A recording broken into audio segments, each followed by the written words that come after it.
Hey, everybody. I'm sorry I'm late. Thank you for sticking around. Nice to see everybody in the chat. Trapeze Films. Yes, I did share that, and I'm going to talk about that as well. The I Remember Nicole video. Hello, Boom Her. Hello, Castmark. Carlin! Wonderful to see you. Thanks for coming today. Yes, I'm booking a flight. Yeah, exactly. That's exactly what I was doing. Anyway, everybody, we have a very important show today. We're talking about the O.J. Simpson case, and we're going to try to shed some light on this case. Just to review what we're doing and why we're doing it. The Astrology of Crime, what we're doing here, ideally, is to use astrology to better understand crime, to uncover the truth in specific cases, and to help heal the collective trauma that crimes catalyze. And also, I think by looking at crime through an astrological lens, we'll be able to help prevent such atrocities from happening in the future. And in a more specific context, for this specific case, there's a video called I Remember Nicole that was done by two really, really cool people, Renee Salty and Mary Jo. Oh my goodness, what is her last name? Mary Jo, Renee and Mary Jo. When I wound up first moving to West Hollywood, I was a reporter for WeHoville, and I did an interview with Renee and MJ, and I found out that they have a nonprofit called I Will Remember Nicole, and this nonprofit helps empower victims and survivors and starts conversations about domestic abuse. And I Remember Nicole helps the world remember Nicole and all who suffer and suffered from any abuse. And the song was done by some really significant musicians. And the lines are, some of the lyrics are, I will free myself, believe in myself. I will keep myself safe and whole. I will love myself, reach out for help. This is what I know. I Remember Nicole. You can find I Remember Nicole on Facebook, Twitter, or Instagram, or you can share the video, I Remember Nicole. The link to that is in the description below. So Renee and MJ is perfect. Excellent. I'm really glad to hear that. So, yeah, this is a very significant case. We're going to talk briefly about the timeline, just to let you know what happened in case you are unfamiliar. I so appreciate everybody joining. Nice to see you. Hi, Ben. William, who? Nice to see you, William. Thank you for joining. Hello, Grandma Nay. Hi, Regan. Hi. OJ was very educational to me as a teenager, assumed he was guilty. Court found. Yes. So anyway, let's just go over this briefly. What happened the day before the crime? 6 p.m., Nicole and OJ attend the daughter's dance recital, their mutual daughter's dance recital, and OJ sits apart from Nicole and her family. So what wound up happening that night at the daughter's recital is OJ had threatened Nicole about telling the IRS that she needed to pay on a property. And Nicole was freaking out about this, and she thought it was a real dick move, quite frankly, right? So she was really upset. Nicole was a Taurus. They are very, very connected to their family and their children and the status quo, and they're very security oriented. So that freaked out Nicole, the fact that OJ threatened to call the IRS on her. So she gave him the cold shoulder. So he shows up to this recital, and it's very, very clear. None of Nicole's family members most likely spoke to him, and he felt shut out. Now, you got to remember, Nicole was a Taurus, okay? Taurus is a sign of emotional detachment. Granted, her rising sign, Nicole's rising sign was Pisces, so she doesn't come across as emotionally detached, but she is, right? The rising sign is the persona or the mask. So with her Pisces rising, Nicole comes across as somebody who's just very, very boundless and all love. Remember, Venus is exalted in Pisces. And then and then also Nicole had a Libra moon, which is definitely relationship oriented, but it is also detached. Okay, because Venus, which is the ruler of Taurus as well as Libra, has no moons. So even though Nicole came across as very emotionally not very emotionally open and boundless, she had a certain level of detachment, right? Now, OJ is Cancer, the most sensitive, vulnerable sign of the zodiac. They're anything but detached. And then he also has a Leo rising, so he has a lot of pride. And then he also has a Pisces moon. So that really probably freaked out OJ, most likely. Hey, Sonia, nice to see you. Keep your hands on the wheel. 10 and 2. So let's go further. So Nicole dines at Mezzaluna after the recital with family and friends. Waiter Ron Goldman offers to drop off her mother's glasses at her condo. 10:15 to 10:20, Nicole's neighbor hears the dog wailing. 10:41 to 10:45, OJ's house guest, Cato, we all remember Cato Kalin. He investigates a thump. He hears something. He's actually living in Rockingham. That is OJ's mansion, one of the bungalows there.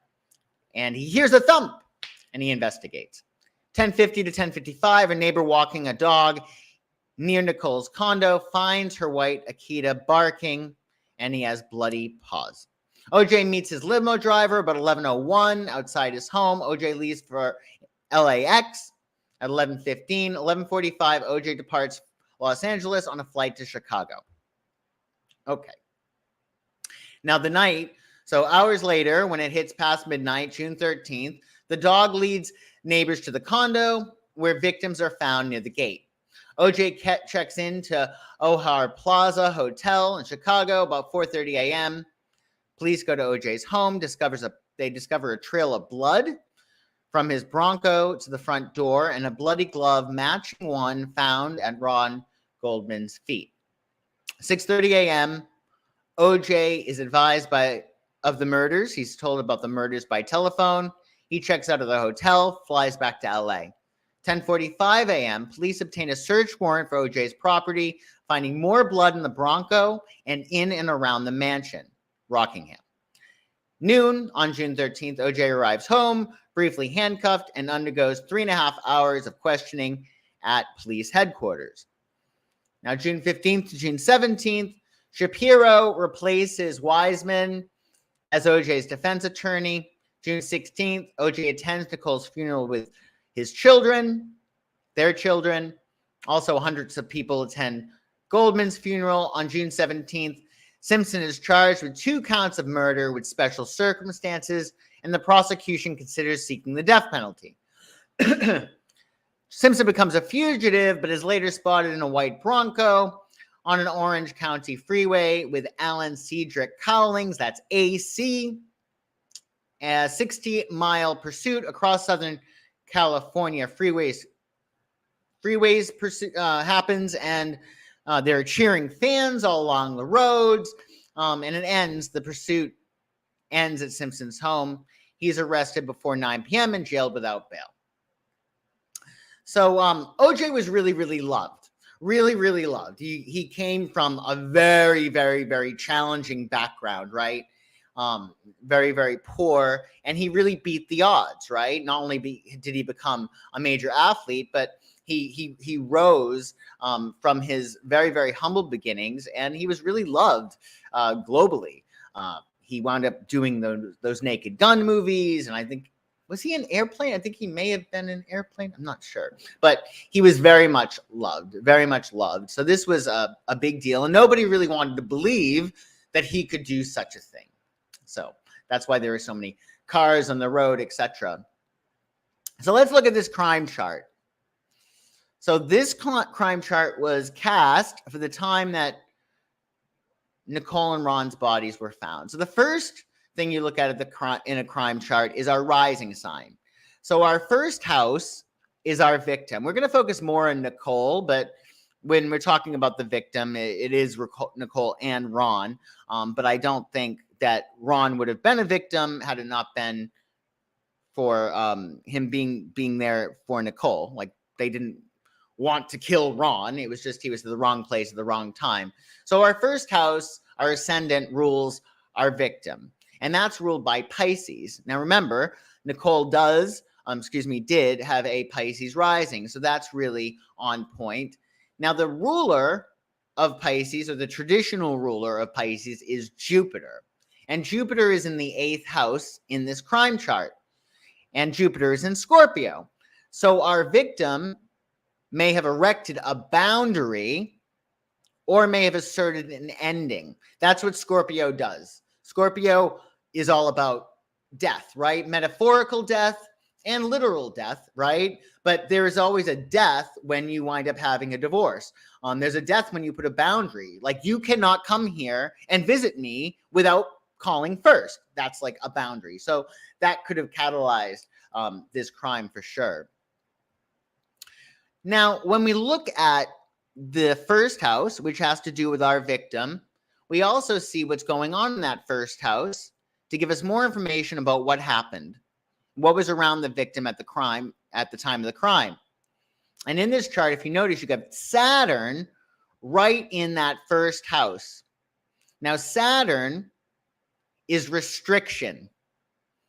And if you notice, and I'm going to show you this, there are going to be some graphic images, so just keep that in mind in the next 1 minute. But they were in tight quarters, right? And it was an enclosed space. That's very Saturn, right? Where they were found. And this is the crime scene photo. You'll see that they were in very, very tight quarters. Nicole's legs, in fact, were under a gate, right? So there was a restriction there, and Ron was close up to a fence. So we see that they were absolutely in tight quarters, both victims. And Ron, who knew martial arts, well, he was pushed up against a wall, so to speak, or he was essentially cornered in, both of him, which would make sense as to why he wasn't able to properly defend himself. Not that, many people could defend themselves over somebody that big, if it was indeed OJ who did this. Additionally, in this crime chart, we see Saturn, again, what's around the victim or the victim. It's opposite the vertex of the crime chart. Now, a vertex in a chart represents a fated or destined encounters, partnerships, or important relationships in one's life. At the restaurant, when the recital was going place, or at Luna, I don't remember exactly when, but Nicole said to one of her sisters, talking about OJ, he is my soulmate. So they had a very, very, very strong relationship. And even I believe one of Nicole's sisters will say, they definitely were very, very much in love, right? And she thought of him as her soulmate. And that showed here with the vertex, Saturn. There's a certain level of restriction, right? In that instance. So Saturn also opposite the vertex. Victims' personal boundaries, structure, or authority were challenged or violated with the relationship. So at the time of the murder, they were divorced, right? There's a boundary there. And it's really, really tough when you are in a relationship with somebody and you have children together, but you're no longer together because the father has a right to see the children, right? So it gets a little bit hairy. Like, when can you come by? How much are you in my life? Yeah, you want to see your kids, but I need my own life here too. You got to remember too, Nicole was very, very young when she met OJ. Like, that's all she really knew, right? Was OJ, because I believe that she was only 18 or 19 when they had met. So she was with him for most of her entire adult life. So when they divorced, Nicole had some time to catch up on, right? So she was most likely dating other guys and going out with her friends. She only knew OJ, right? And there was that sense of restriction around him, and most likely she wanted to enjoy her life, right? Because she was finally out of this marriage, and she most likely was indeed dating, right? So yeah, there's that issue in terms of her personal boundaries were probably violated. So yes, Casmar, I wonder if two people were involved. Yeah. Well, I think so, according to this crime chart, because we look at the 7th house to determine our perpetrator, right? Here we have Virgo on the 7th house cusp. Virgo is ruled by Mercury. Mercury usually indicates two people, more than one perpetrator. Okay, so it does seem as if there was more than one perpetrator. And in fact, in OJ's book, he wrote this book, or I think they wrote it for him. If I did it, you can actually see the if. It's very, very small in the eye. But in this account, it's said that he did have an accomplice. And he also said in the book, nice people don't go around getting themselves knifed to death. I mean, it's very, very telling. There's actually a video on YouTube of him explaining what had happened if he had done it. It's very, very strange, but you actually might be able to glean understanding of his mentality and his brain. That it's a very chilling interview. But anyway, in this account, this hypothetical account, he does claim that he has an assailant, a partner, somebody else who is doing this crime with him. So the thing is that Mercury is the ruler of our 7th house. That describes our perpetrator. And what was OJ known for? Well, among other things, he was a broadcaster. He was a sports broadcaster. So that speaks to our assailant as well. He was a broadcaster, but more so than that, Mercury in this chart, Mercury generally is ruled, Virgo is ruled by Mercury. And Mercury in this chart is in the sign of Cancer. So who is a Cancer? Well, this is OJ Simpson's chart. Not only is OJ under a Cancerian sun, but his sun is conjoined or conjunct Mercury. It's a little wide, but it's still there. So we have the sun in Cancer with our person of interest. We also have Mercury really close to the sun, right? And that is very much this, right? Because over here in our crime chart, our perpetrator is ruled by Mercury. Mercury is ruled by Cancer in this crime chart. So you have both of those energies. You have Mercury as well as Cancer in both the crime chart, which indicates the perp, as well as OJ's astrological chart. And we have good times for Nicole as well as OJ in our natal charts for this. So additionally, what's interesting is in the 7th house, just like in the 1st house, how the planets in the 1st house can give further information about our victim. Planets in the 7th house give us further information about our perpetrator. So what's in this 7th house? Well, we got Chiron. Chiron is in this 7th house, which is the wounded healer, right? It's where there's woundedness. So because it's in the 7th house, here the perpetrator's wounds are unresolved issues within relationships, because 7th house has to do with relationships too, may have played a role in the crime. A deep sense of betrayal, perhaps, is usually the case with Chiron in the 7th. Additionally, we have here, with Chiron as well, if you notice over here, with Chiron, my first instinct when I see Chiron in a 7th house, which indicates our perpetrator, I would be looking for a perpetrator that has some kind of wound, right? Like either a broken arm or a limp or something that shows that he's wounded. However, in addition to it being a physical wound, the wound could be mental, especially because Chiron is in Virgo, and Virgo is ruled by Mercury. Mercury rules thinking patterns, it rules logic and analytical skills. It rules how we process information, solve problems, and make decisions. So that's very, very interesting. Chiron is reflective of our perpetrator. Our perpetrator is somehow wounded. Did anybody see Will Smith in Concussion, movie about called Concussion? Well, it's a very interesting movie, and it shines a lot of light on football. So in the movie, we learn about CTE, chronic traumatic encephalopathy. So this is when you get hit a lot in the head, right? When you get hit a lot in the head. So behavioral symptoms include explosive impulsive behavior, impaired judgment, criminality, and mood disorders. So that could very well be the case with OJ. And according to Dr. Bennett Amalu, he said that OJ was exposed to thousands of blunt force trauma of his brain.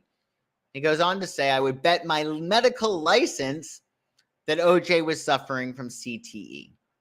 Now, what's further testament of this possibility is the fact that OJ's first wife, Margaret Whitley, she said that he never hit her during their 12 years of marriage. So in an interview with Barbara Walters, Mrs. Thomas, that's Marguerite's later name because she had remarried, she said to Barbara, if he did hit her, he would have gotten a frying pan upside the head. There was just no way that I would allow that to happen to me. So according to Marguerite, he wasn't violent with her. So that I think is interesting that he wasn't. So maybe it was a matter of if it was the brain injuries that he had, maybe they surfaced later. Who's to say? Helmets were very different then. That makes a lot of sense, actually. So, yeah, with that Chiron there, I mean, the womb could very well be mental, especially because it's in Virgo, right? So that really describes our perpetrator. Now, the sun in a crime chart is the co-ruler of our perpetrator as well, and that is in Gemini, right? And the ruler of Gemini is Mercury, and Mercury in this crime chart is again in Cancer. Now, again, Mercury or Gemini indicates more than one perpetrator. We're talking two. So there's another person that's most likely involved in this according to our crime chart. My feeling is that, again, we did have two people. One could have been, one could have been fighting off Ron. Another could have been fighting off Nicole. Not that OJ would necessarily have, or would he have difficulty dealing with both of them, but it makes sense that one was there helping him facilitate the getaway, perhaps, bagging up the clothes, etc. My son has a TBI. There's still some level of choice. He could have sought help, borrowed treatment for this sudden violence. Yes, absolutely. I'm not suggesting that a brain injury necessarily justifies homicide. Of course not. However, it does explain things, especially if drugs or alcohol were involved, and we don't know. Additionally, we have this very strong sixth house in this crime chart. When you look at the sixth house, if the sixth house is prevalent in a crime chart, the sixth house in astrology has to do with routines. So oftentimes, if you have strong sixth house emphasis in a crime chart, it pertains to the victim being stalked, which we know. I believe that OJ was said to have not stalked necessarily, but was always looking in Nicole's windows or doing things that would be along the lines of stalking behavior, right? Like I think one time he claimed that he saw her doing something. He got really upset about it, right? So he was keeping tabs on her. Or our perpetrator was, right? Also, that moon, which indicates our co-rulership of our victim, it's making a square, which is 90-degree angle with Jupiter in Scorpio. So that square may indicate emotional excess or impulsiveness, leading to impulsive behavior. Also, with the moon co-ruling our victim, Jupiter is big. Jupiter is huge, right? It's gigantic, right? And if the moon, in this instance, in this case, is ruling our victim, it's being pit against something much, much bigger, right? You got Leo energy with that moon in Leo, and then you get that Scorpio energy in Jupiter, right? So there could have been really, really strong forces against her, obviously, at the time. So it's sort of like an energy with that square. You get the moon in Leo, which is about strength and really, in some respects being, throwing your weight around, expressing your power, which is what Nicole may have been doing. And with the Jupiter in Scorpio, there's a desire for boundaries being dissolved, or there's a desire for death, some kind of rebirth. Like things were not working out well at that time for the perpetrator. The perpetrator wanted death, most likely. And with the moon in Leo, the victim, in this instance, we're talking about Nicole, probably wanted to express her strength, i.e., you can't keep coming over here like this unannounced. Again, you're acting crazy, blah, blah, blah. So Mars is indicative of the nature of our crime. This is very on the nose, so to speak. Mars is in Taurus, and Taurus rules the neck. And believe F. Lee Bailey called it a Colombian necktie or necklace, in that her neck was sliced all the way around, and he almost decapitated her. And you can see that because Taurus rules the neck, and that's the nature of the crime. Now, when we spoke last time, when we were dealing, I forget whose case we did last time, but we spoke about derivative houses. So, of course, normally we start with our first house over here, and then the second house is here. But if you want to find out more about our perpetrator, you look at the seventh house and you make that the first. So you say, okay, well, the seventh house is now our perpetrator's identity. The second house is what our perpetrator values, and that would be with Libra there, partnership. And then the third house has to do, which is over here, the third house from our perpetrator, the seventh house, is Scorpio, which has to do with his mental behavior patterns. And what do we have there? But we have Scorpio. So with Scorpio, the mentality, again, low-level Scorpio would be like obsession, right? Jealousy. That's where his mind was at. And that's further emphasized by the ninth house here, in which we have Pluto as well as the North Node. So Pluto with the North Node, this is a big deal. This actually was key in our Martha Moxley case, that 1975 case in which that 15-year-old girl was murdered. They had tried one of the brothers, the younger brother, Michael Scovel. In that chart, we also saw a North Node in the ninth house. Now, the ninth house has to do with travel, right? But it also doesn't necessarily mean going on a trip. It could also be about mental travel, right? So mental wanderings or not seeing things correctly, right? And that's key to this case. So there could have been drugs involved. Again, I think with Pluto there conjuncting the North Node in the ninth house, this is a momentum building with destruction, with there being a lot of jealousy, deep-seated emotional trauma that may have been catalyzed, right? One thing to note, Simpson also lost a daughter at 2, I believe it was his daughter, and she was only 2 years old. And that could have very much affected him, right? So certain things could have been catalyzed, if he didn't if you didn't process it, right?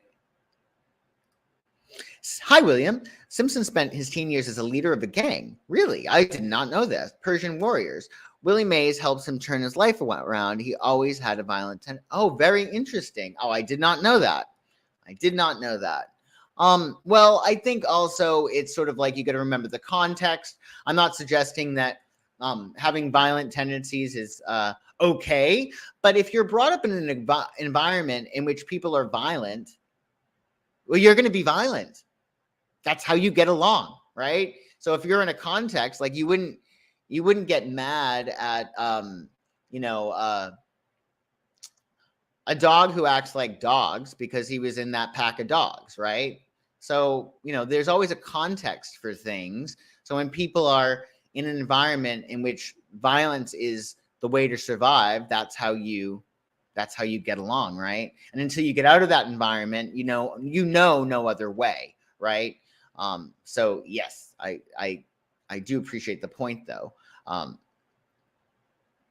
Additionally, let's look at what was going on in OJ's chart the night of this murder, just for the hell of it. So transit Chiron, again, Chiron has to do with woundedness. It's in Simpson's first house, and that can stir up unresolved emotional wounds. This could be a child dying, being rejected before, goodness knows what.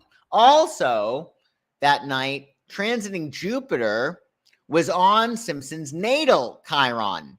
So remember, Chiron has to do with woundedness, and Jupiter amplifies things. It makes things bigger, right?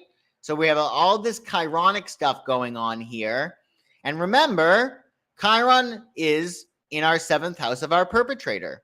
So there's a very, very strong link between the chironic wounds that were catalyzed that night per Simpson's astrological chart and Chiron here in our 7th house, which rules our perpetrator. So there's a very chironic energy here in both Simpson's chart that night via transit, as well as the crime chart, 7th house, which indicates our perpetrator. Also that night in Simpson's chart, the moon was not only in his 12th house, which can definitely throw people for a loop. It can make people paranoid, delusional. But transit moon was also on his Saturn. So that pertains or can pertain to resistance to emotional growth and or a lack of emotional support. Also, the transit moon was on his Pluto to make matters even worse. And that can create emotional intensity and turbulence, power struggles, control issues, obsession or fixation, unconscious patterns and triggers. So there's a lot going on in this chart.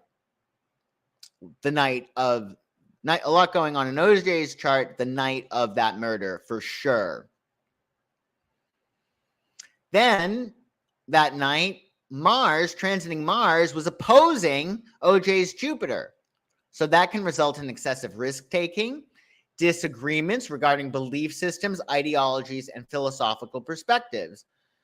From his perspective, he may have felt that they should have handled things in one way, and perhaps Nicole thought that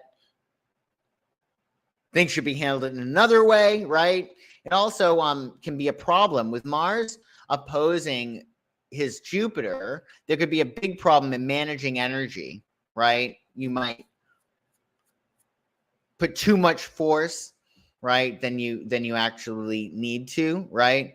Increased impulsiveness and aggression. So we see a lot of stuff that was going on that night via transit in OJ's chart, for sure. Also, as if that wasn't enough, the transiting sun at 22 degrees Gemini that night was really, really close to OJ's natal Uranus, which was at 23 degrees Gemini.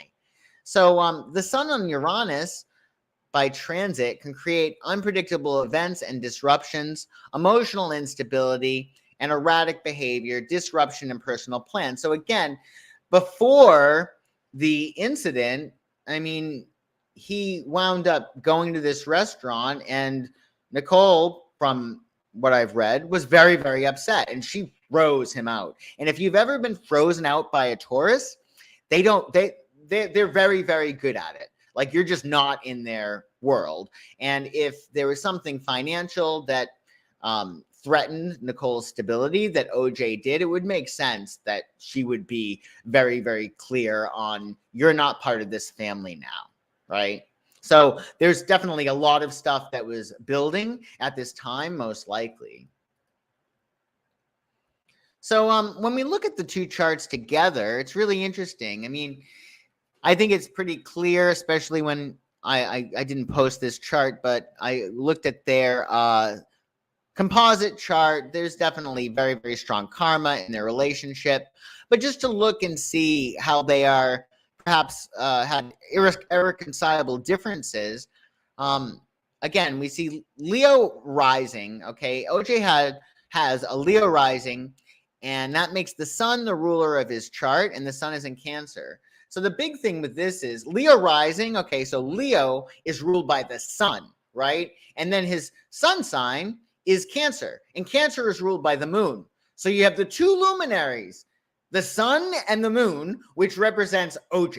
OJ is a big deal. And in fact, because the sun is the masculine principle and the moon is the feminine principle, in a lot of ways, OJ could have been really, really powerful to people in a very matriarchal way in a lot of respects with the Cancerian stuff, but also patriarchal. So here's a very, very big deal. His sun is in the 11th house. So he was born to really shine, and he loves signing autographs. He was born to be, a star, right?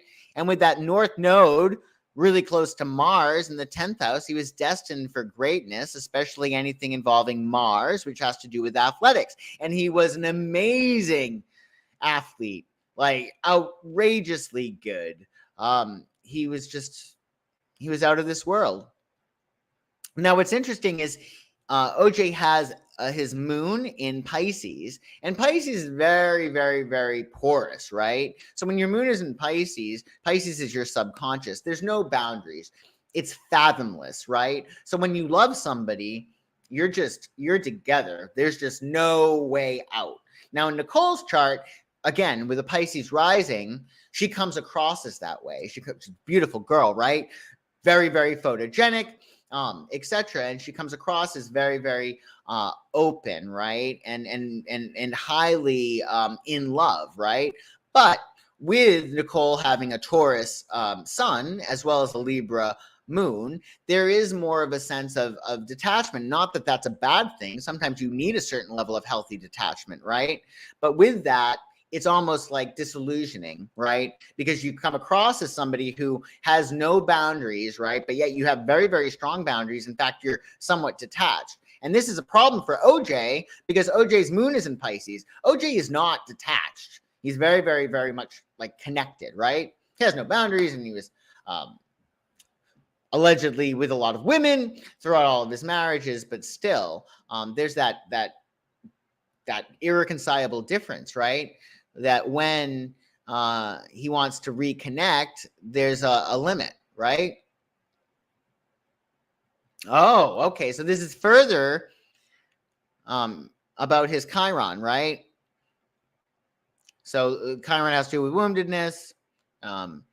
If he was the perpetrator and the perpetrator is in our 7th house, what we did with Chiron there, and that could very much be that as well. So thank you, Casmar. So yeah, we look at Nicole's chart. Nicole had her moon in Libra, so she's very partnership oriented, very relationship focused. And Taurus is extremely loyal, right? So this would help to explain why, after being beaten on more than one occasion, she still maintained contact with him, right? Because there's that sense of loyalty with Taurus. Taurus is loyal to a fault, right? And then also you had Nicole's moon in Libra and conjunct the North Node. So there's a very, very strong partnership aspect to Nicole's chart. So it must have taken a lot for her to finally get that divorce, right? Because they're very, very loyal. And also the thing is that Taurus is very much about keeping things within the family. Like, they're not going to talk to you about problems with their husband. They're just not.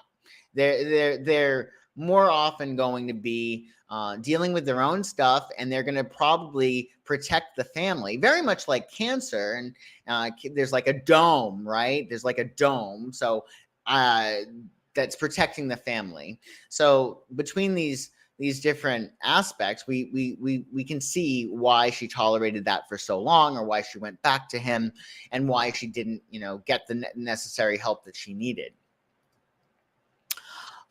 Anything else? Well, what's interesting is we do have in Nicole's chart, we have Saturn in the 10th house. So there's some kind of restriction, most likely, with the father figure, right? And we see this in terms of how when she was with OJ, there's a certain level of restriction around him as well. He was incredibly possessive, right? He didn't want her doing much. Apparently, she was going to go to school. She wanted to go to school, and he said, "Don't go to school. I'll pay for your camera. Whatever." So there was a certain level of restriction with OJ, and even at the end of her life, there was a certain restriction there too, right? Which we saw with Saturn in the first house. And by the crime scene, they were in tight quarters. There was a fence that was pressed down against her leg. So this theme of restriction and authority is very relevant in Nicole's chart for sure. Additionally, what was going on with Nicole that night?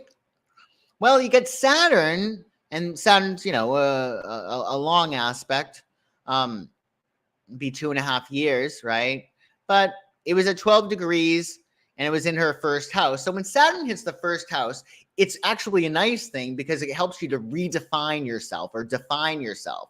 This is who I am. These are my values. This is what I want my life to be like. This is how I want to present myself. This is my personality. Now, with Saturn in her first house, remember, she had been with OJ since she was like 18, 19 years old. She's finally single, right? And she's trying to develop some kind of life without OJ, right? And with Saturn in that first house, she's trying to define that, right? Because she hadn't been without him really for out her whole adult life. Additionally, Mars was transiting and on her Mercury. So she was willing to absolutely fight. Her communication was definitely more fiery during that time. And then you also have Mercury, transiting Mercury retrograde, opposing her Saturn. And you have that Mercury in Cancer that night, opposing, making an exact, is it exact? Well, it's within 2 degrees, making an opposition to her Saturn. So again, you got Mercury, which is our ruler of our perpetrator, especially because it's in Cancer, and that's opposing Saturn, her boundaries, right? So we can glean that from the chart as well in terms of what was going on with Nicole that night. In terms of Ron Goldman, we don't have his time of birth, but we do know that the sun was right on his Mercury the night of the murder. And that could explain why he was very, very quick to say, "Oh, I'll bring over the glasses," right? Also, Mercury was retrograde that night, and it was really close to his Mars. So Mercury retrograde hitting the Mars. Mars has to do with warfare, defense. Mercury being retrograde on his Mars did not help him to fight, right? For instance, one of the first rules may have been, never let yourself get cornered, never be in an enclosed space, and maybe he wasn't thinking, right? Which got him murdered. So let's talk about some questions. What do you all think? What was the emotional problem that allegedly, we have to say allegedly, he was acquitted, remember, that allegedly led to OJ seeking a physical solution? Does anybody have any ideas what emotional problem OJ was going through? Any ideas in regard to that led him to seek a physical solution? Because that's really what crime is all about, right? It's about people seeking a physical solution to an emotional problem.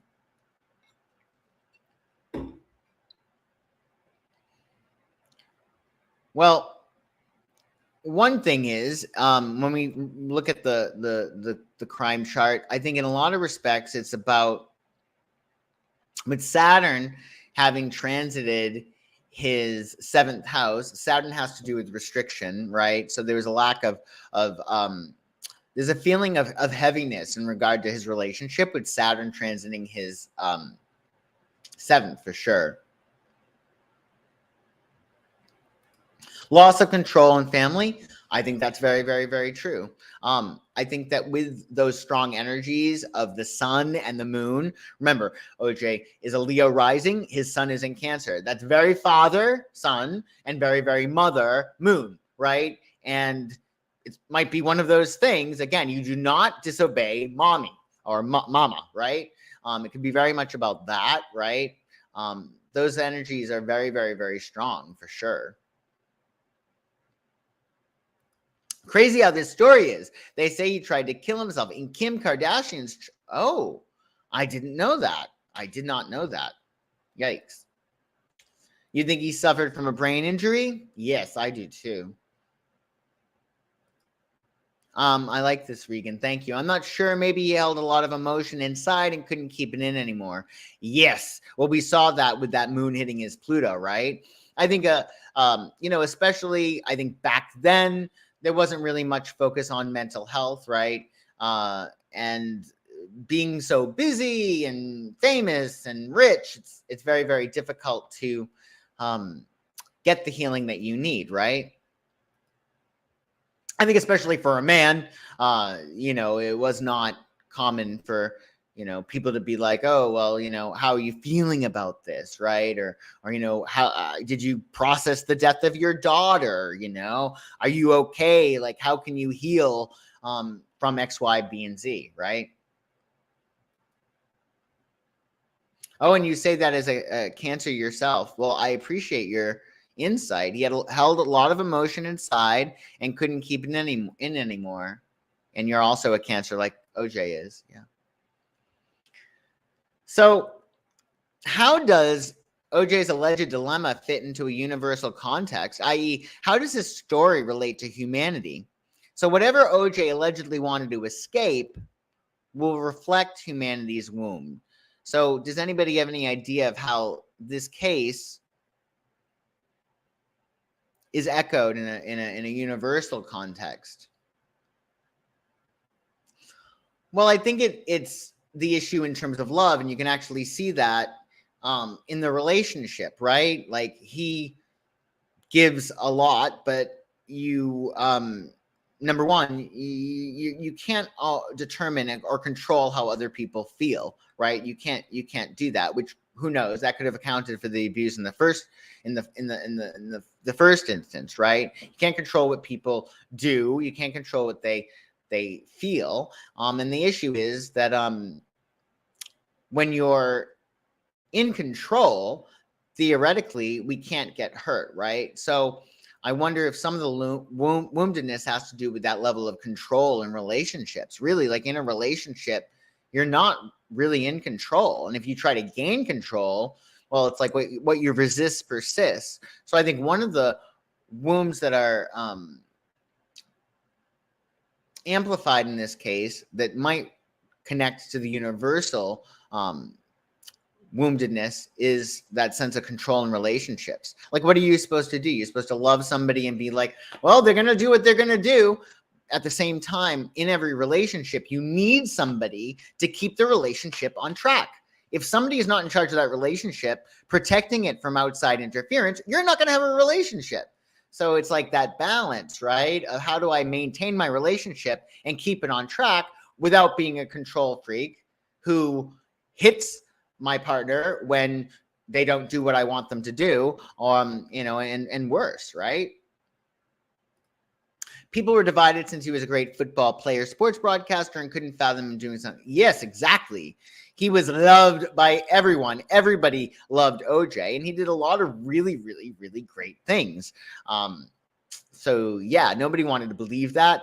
I think it was Leslie Abramson. She's not the lawyer for this case, of course, but she did the Menendez case. In speaking about the case, Leslie said that OJ was the only black guy that no white man was ever afraid of, which I love. I think that quote is very, very on point because OJ had a Leo rising. he knows his audience and he plays to his audience. And with his Pisces moon, he's aware of his size and how he could be intimidating, right, to other people. So what he did is he operated in such a way to disarm people. He's very, very, very smart, extremely charismatic, right? So nobody wanted to believe it. Nobody wanted to believe it at all. Yeah. So there's a lot of woundedness that I think this case definitely brings up. For sure. Yeah. Again, we do have Chiron natally in his third. So I think that communications early on in his life, he came into this life with a certain woundedness in terms of communications and thinking processes. And with that Chiron in Scorpio, you know, it really is about communications in regard to control. It would be interesting to look at his family dynamic growing up. I haven't done that, but that might also lead us to more understanding.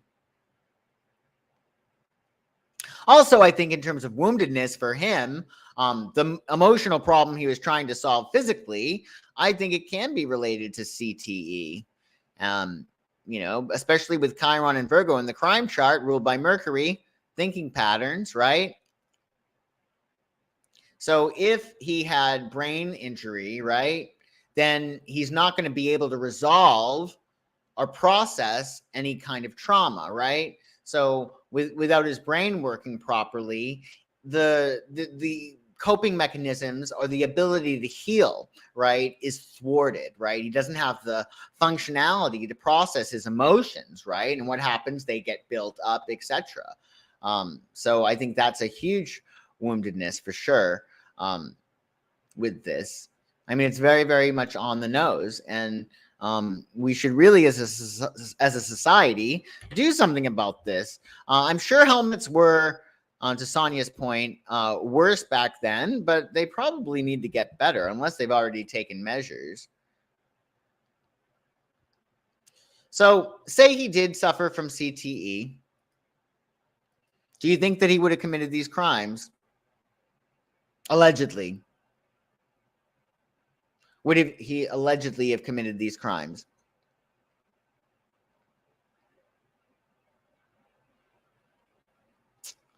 Well, if he did commit them, I think it has to do with CTE for sure. But again, it's like a process. You don't wake up one day with a brain injury and decide to kill someone, right? It's a process. This wasn't like came up out of the blue. I mean, there are 911 calls that are testament that he was violent, that he did have these tendencies. And unless something like that is caught in its tracks, it's going to build momentum, right? It's like anything, right? It's like a kid decides to steal a pencil. Before you know it, he's stealing gum, and then after that, he's stealing Rolex watches, etc. So there's a cumulative effect, right? There's a building going on there. You're sure the brain injury came into play? Possibly. I think it's highly likely. Researchers at BU CTE Center have diagnosed CTE in the brains of 345 of 376. I believe this is football players. 91.7% of football players. That's kind of crazy. Yeah. So what do you think? Do you think more measures should be taken to protect the brains of our football players, i.e., better blocking and tackling techniques that don't involve the head and neck? Do you think there should be helmets with sensors, extra padding? Like, what can we do? Because as Americans, we love our football, right? But this is a concern, right? This is a big problem, right? Just because of the roughness of the sport. Some people say, well, in practices, you shouldn't, don't do anything with the head. Don't keep your head down like this when you're going after somebody. So, Yes, because the world told him he was number one with his mind is set. Yeah.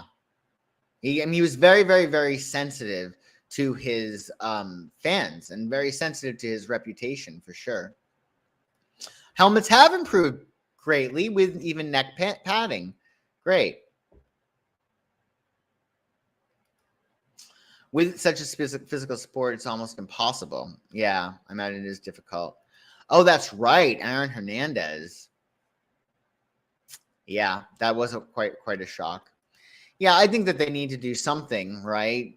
And they need to keep, maybe there should be like tests on a regular basis, to make sure where people are mentally. Because I'm guessing it's not like one trauma. I imagine it's repeated trauma. And that doctor said that OJ experienced thousands, right? So something should definitely be done. So this is a nice controversial question. Some have said that Nicole allegedly may have been violent toward him, toward OJ. So my question to you is, what should a man do if a woman initiates violence toward him? What is the right response? Now, this is very interesting. Was he going to call the cops? That would go over well, right? Maybe it would. I don't know. I'm asking. I don't know. I'm just curious. I think it's a good talking point. So what do you think a man should do if a woman initiates violence toward him? Really curious about this. They've changed the helmets and penalties.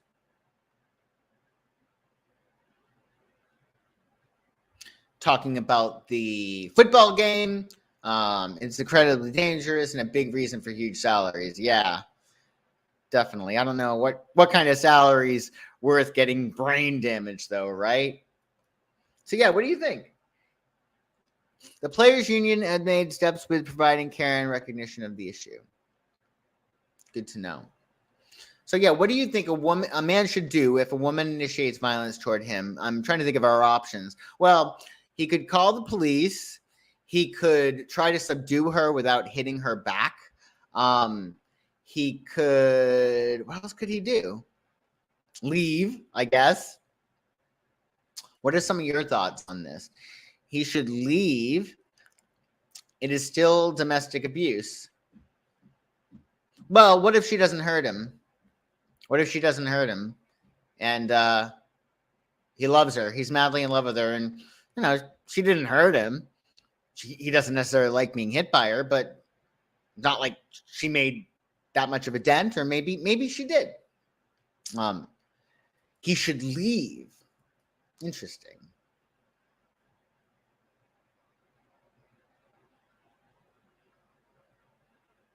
Oh, boxers seem to have problems with violence in the law, so maybe it's something to do with hitting her. Yeah, I think so. I think that makes a lot of sense. Yeah, punch drunk, they say. So yeah, any ideas in terms of this? I think this is a really good. Engage in self-defense. Oh, to escape and then report it? I think that the key really is to stop anything like that before it gets out of hand, right? Again, I think that you're going to see signs before we get to physical violence. We might get somebody punching a wall, right? And that shows that they might have violent tendencies, or throwing a plate. That is where you should probably make sure that things are stopped in its tracks. Because my guess is, again, you don't just wake up one day and then punch somebody in the face. You see these signs beforehand. So keep that in mind. Depends on the circumstances. I see him walk away and the woman followed and continued. Yeah. I mean, it's circumstance, right? But my concern is, the escalation. And then, it's a normal reaction when somebody hits you to protect yourself, if not to defend yourself, right? And to hit back. But obviously, there's also a great disparity between a woman hitting a man and a man hitting a woman. So it's definitely something that we need to look at and maybe have some protocols in place, right? Yeah. Oh, yeah, I might echo that for sure. And then finally, my question to you is, should domestic abuse cases be covered in childhood education like sex ed? And how early? Might that help prevent domestic violence? What do you think there?